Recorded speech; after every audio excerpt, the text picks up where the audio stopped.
Paul Vale, xleague.tv. I'm here at the Virgin Megastore in the heart of London's busy Oxford Street. A couple of hundred yards that way, it's Tottenham Court Road Tube, place of sanctuary for Londoners during the Blitz. Fortunately, we won that war, but we're here to mark the beginning of a new war, the console wars, with the hearts and minds of gamers at stake. After months of delay, it's finally here, so get ready for battle. It's the launch of the PS3.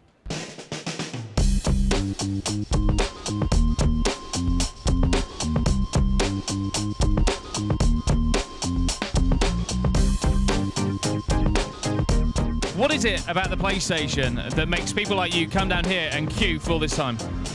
I don't know, to me I think it's the best of the lot.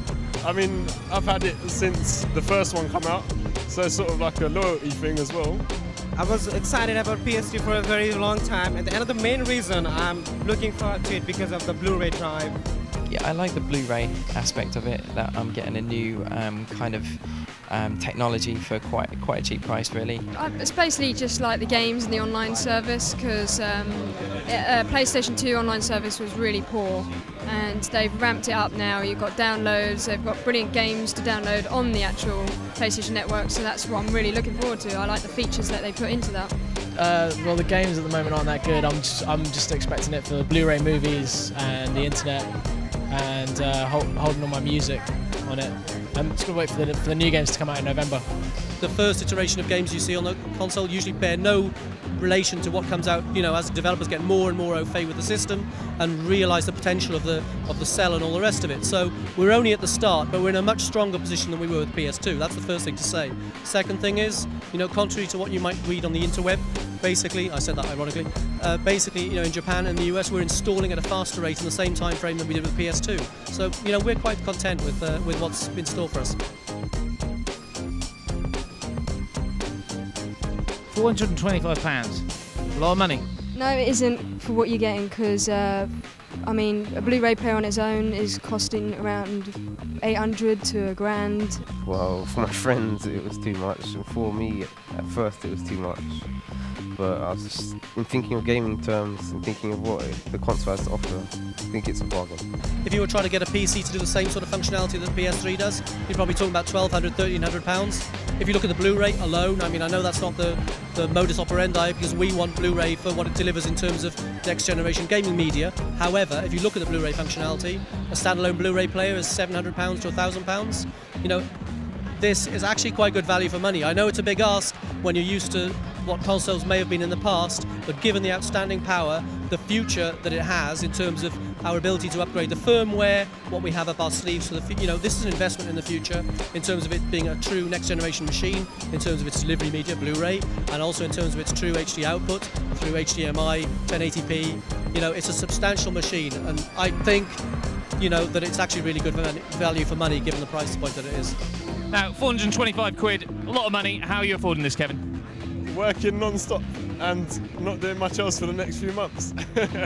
Just had my bonus today, so that's going to pay for a lot of it. I got a student discount on it, 10% off, and I get a free game as well from Virgin, so deduct 50 quid, deduct... Still a lot of money. Still a lot of money, yeah. Okay, we're back here with Ritatsu.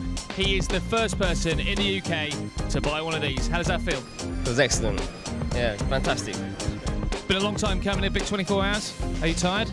I'm very tired, but I'm so excited now they've got free TV, so all those emotions have gone away now. What inspired you to come down here and spend 24 hours in the basement of Virgin Megastore? I think I'm a bit mad on that sense, but nah, it's the atmosphere, it's brilliant. Everybody's friendly, we've got free drinks, foods. I didn't actually come very prepared, and I didn't actually have a bed, you know, no bedding or anything, but Virgin supplied that. We had a fun time.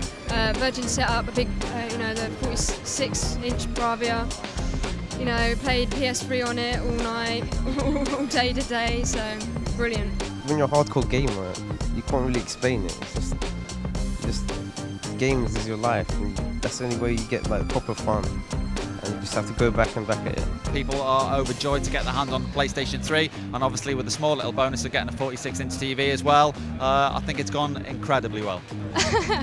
I couldn't believe it. At first I thought, nah, they're joking. No, but it was serious. I can't believe it. I'm so shocked. is all about, has created this sort of philosophy of Sony United, and it's about all the Sony divisions actually working a lot closer than we ever have done in the past. And I think through that synergy, we've basically got our friends at Sony Electronics have sort of enabled us to do this. And I think it's a pretty stunning way of thanking the people who've actually, as I say, been sleeping on that sort of concrete floor for 36 hours by letting them walk away with £2.5 grand's worth of state-of-the-art, high-definition LCD flat screen. Tell you what, PR coup of the century, I reckon. I wish I thought of it. I read in one of our esteemed broadsheet publications this morning about how we're not going to sell out, like that's a bad thing. You know, to my mind, we don't want to sell out. I mean, we want to do big numbers, and I'm confident we will, knowing what our pre-orders are, although I'm not going to say anything about that just yet. Let's wait and see what the final numbers are. But I think it's a really good news story for us, for UK retail, and the fact that we're not selling out on the back of that means that people can still continue to get them. We're still selling the machines, retailers are still selling the machines, consumers can still get hold of the machines, and you know, it's good news for everyone in that respect.